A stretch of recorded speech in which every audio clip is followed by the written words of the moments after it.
హైదరాబాద్లో గణేష్ నిమజ్జనం అంటే ఒక ఫెస్టివల్ లాంటి విషయం. 108 అడుగుల గణేష్ నుంచి 5 ఇంచుల గణేష్ వరకు నిమజ్జనం ఎలా జరిగింది, ఎక్కడ జరిగింది అనే డీటెయిల్స్ అన్ని ఈ వీడియోలో ఎక్స్ప్లెయిన్ చేయబోతున్నాను. అలానే ఈ వీడియోలో మీరు వందల గణేష్ విగ్రహాలను చూడబోతున్నారు. సో స్కిప్ చేయకుండా లాస్ట్ వరకు చూసినట్టయితే చాలా ఇంట్రెస్టింగ్ ఫ్యాక్ట్స్ చెప్తాను. ఎన్ని గణేష్ మండపాలు ఉన్నాయి, ఎన్ని విగ్రహాలు ఉన్నాయి, ఎన్ని డివోటీస్ పార్టిసిపేట్ చేశారు, ఎంతమంది పోలీసులు దీన్ని కంట్రోల్ చేశారు, అలానే బాలాపూర్ లడ్డు ఎన్ని లక్షలకు వేలం పాట జరిగింది అనే విషయాలన్నీ ఈ వీడియోలో క్లియర్గా ఎక్స్ప్లెయిన్ చేయబోతున్నాను. అలానే హైదరాబాద్లో కాస్ట్లీయెస్ట్ లడ్డు రేట్ తెలిస్తే మీరు డెఫినెట్గా షాక్ అవుతారు. ఇవన్నీ తెలియాలంటే లాస్ట్ వరకు ఈ వీడియోని స్కిప్ చేయకుండా చూడండి.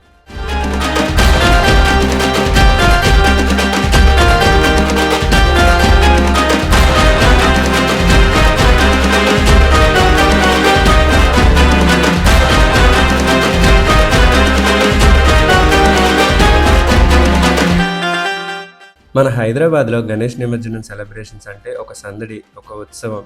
ఇప్పుడు ఈ హైదరాబాద్లో ట్రాఫిక్ రూట్స్ అంటే మనకి ఇరిటేషన్, కానీ ఈరోజు ట్రాఫిక్ కూడా డివోషన్తో కలిసిపోయింది. ఖైరతాబాద్ గణేష్ నిమజ్జనం అయినంత వరకు ట్రాఫిక్ అయితే ఫుల్ జామ్, ఫుల్ ప్యాక్ అనుకోవాలి.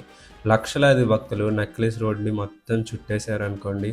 ట్యాంక్ బండ్, హుస్సేన్ సాగర్ ఏరియాలో ఇసుకేస్తే రాలనంత జనాలు. అన్ని ప్లేసుల్లో లక్షలాది భక్తులతో మొత్తం డివోషన్మయం అయిపోయింది.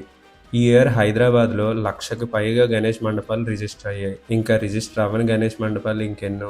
అలానే ఒక్కసారి ఊహించండి, ఈ రిజిస్టర్ అయిన ఈ 1,00,000 విగ్రహాలతోనే హైదరాబాద్ మొత్తం ఒక డివోషనల్ ప్లేస్గా తయారై ఉంటుంది కదా. అలానే 2 లక్షలకు పైగా ఐడియల్స్ నిమజ్జనం జరిగాయంట. 20 మేజర్ లేక్స్తో పాటు 74 ఆర్టిఫిషియల్ పాండ్స్ని కూడా క్రియేట్ చేశారంట. ఈ వీడియోలో మీరు చూసినట్టయితే ఈ ఆర్టిఫిషియల్ పాండ్స్ కూడా మీకు కనిపిస్తుంది. ఈ నిమజ్జన వేడుకల్లో ఎటువంటి గొడవ జరగకుండా ఉండడం కోసం 50,000 మంది పోలీసులు పాల్గొన్నారంట. డ్రోన్ సర్వేలెన్స్, 250 సీసీటీవీ కెమెరాలతో సురక్షితంగా కాపాడారు భక్తుల్ని. అలానే స్టాటిక్ అండ్ మొబైల్ క్రెయిన్స్ అయితే చాలానే డిప్లాయ్ చేశారు. వీటి గురించి మనం మాట్లాడుకున్నట్టయితే చాలా పవర్ఫుల్ క్రెయిన్స్. ఖైరతాబాద్ గణేష్ విగ్రహాన్ని ఆమాంతం ఎత్తాయనంటే ఆలోచించండి, ఈ సూపర్ క్రెయిన్స్ ఎంత పవర్ఫుల్ అనే. 134 స్టాటిక్ క్రెయిన్స్, 259 మొబైల్ క్రెయిన్స్ వాడారంటే ఒక్కసారి ఊహించుకోండి ఏ రేంజ్లో గణేష్ నిమజ్జనం వేడుకలు జరిగాయో. అలానే గణేష్ ఐడియల్స్లో చాలా వెరైటీలే చూసాం. మన ఛానల్లో అయితే చాలానే పోస్ట్ చేశాను, ఇంకా పోస్ట్ చేయబోతున్నాను. వాటన్నిటి కోసం ఛానల్ని డెఫినెట్గా సబ్స్క్రైబ్ చేసుకోండి. అసలు ఈ 108 అడుగుల బడా గణేష్, అదేనండి ఈ బెలూన్ గణేష్ ఏమైందో విషయం మీకు తెలుసా? అలానే 5 ఇంచెస్ గణేష్ని ఎప్పుడైనా చూసారా?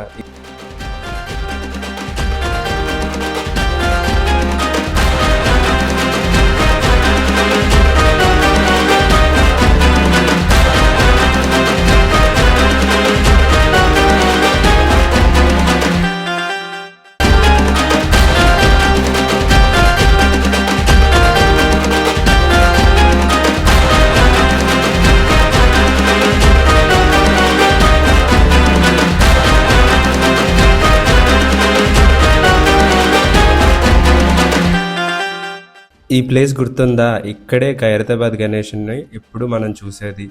గణేష్ని విగ్రహం వెళ్ళిన తర్వాత చూసారా, ఈ ప్లేస్ అంతా చాలా డల్గా అయిపోయింది.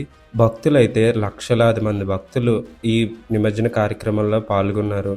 వీళ్ళకి ఎటువంటి ఇబ్బంది కలగకుండా పోలీసులు హెల్ప్ చేస్తూ, అలానే చాలా అన్నదాన మండపాలు అయితే దారిలో ఉన్నాయి.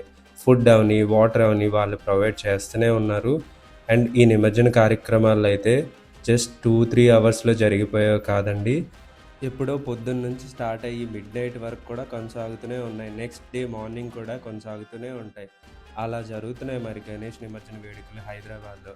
అలానే బాలాపూర్ లడ్డు ఈసారి అయితే 35 లక్షలకు వేలంపాట్లో భక్తులు దక్కించుకున్నారు. అలానే బాలాపూర్ లడ్డు గురించి మనం మాట్లాడుకున్నట్టయితే ఈసారి లడ్డు ఆక్షన్లో 35 లక్షలకి లింగాల దశరథ్ గౌడ్ గారు గెలిచారు. ఈ లడ్డు అంటే లక్ అండ్ ప్రాస్పరిటీ అని చాలామంది నమ్ముతారు. అందుకే ఈ లడ్డు అయితే చాలా ఫేమస్. అలానే మరొక లడ్డు గురించి మనం మాట్లాడుకుందాం. ఇదైతే costliest laddu in the world అని చెప్పుకోవాలి. ఎందుకంటే ఈ లడ్డు 2.32 కోట్లకి వేలంపాట్లో గెలుచుకున్నారు. అది కూడా రంగారెడ్డి జిల్లా రాజేంద్ర నగర్లో రిచ్మండ్ విల్లాలో జరిగింది ఈ ఆక్షన్.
5 ఇంచుల వినాయకుడిని ట్యాంక్ బండ్లో కలపడానికి కూడా భక్తులున్నారు. అలానే 108 అడుగుల ఈ బెలూన్ గణేష్ నిమజ్జనం అయితే మనందరికీ తెలిసినట్టు ఎయిర్ తీసేస్తే చాలు. బట్ అన్‌ఫార్చునేట్‌గా 3 డేస్ తర్వాతే ఈ బెలూన్‌లో గాలిపోయిందంట. అందువల్ల ఈ బెలూన్ గణేష్ దర్శనం అయితే అందరికీ దక్కలేదు. చూస్తున్నారు కదా! ఇలాంటి ఆర్టిఫిషియల్ పాండ్స్‌లో చిన్న చిన్న విగ్రహాలైతే డిప్ చేసేసి నిమజ్జనం కానించేస్తున్నారు. ఇక్కడ కూడా చిన్న చిన్న క్రెయిన్స్ ఉన్నాయి. కొంచెం హెవీ వినాయకులనైతే డ్రాప్ చేయడానికి. ఈ ఇయర్ మీ ఫేవరెట్ గణేష్ పండలేదో హైదరాబాద్‌లో కామెంట్‌లో మెన్షన్ చేయండి. అలానే మీ ఫ్రెండ్స్ అండ్ ఫ్యామిలీ మెంబర్స్‌తో ఈ వీడియోని తప్పకుండా షేర్ చేయండి. హైదరాబాద్ గణేష్ నిమజ్జనం అంటే మన కల్చర్, మన యూనిటీకి ఒక బెస్ట్ ఎగ్జాంపుల్ అని చెప్పుకోవాలి. ఈ వీడియో మీకు నచ్చినట్టయితే ఒక లైక్ చేయండి. మీ అభిప్రాయాన్ని కామెంట్ చేయండి. మీ ఫ్రెండ్స్ అండ్ ఫ్యామిలీ మెంబర్స్‌తో ఈ ఇన్ఫర్మేటివ్ వీడియో తప్పకుండా షేర్ చేయండి. మరిన్ని ఇలాంటి వీడియోస్ కోసం ఛానల్‌ని సబ్స్క్రైబ్ చేసుకోండి.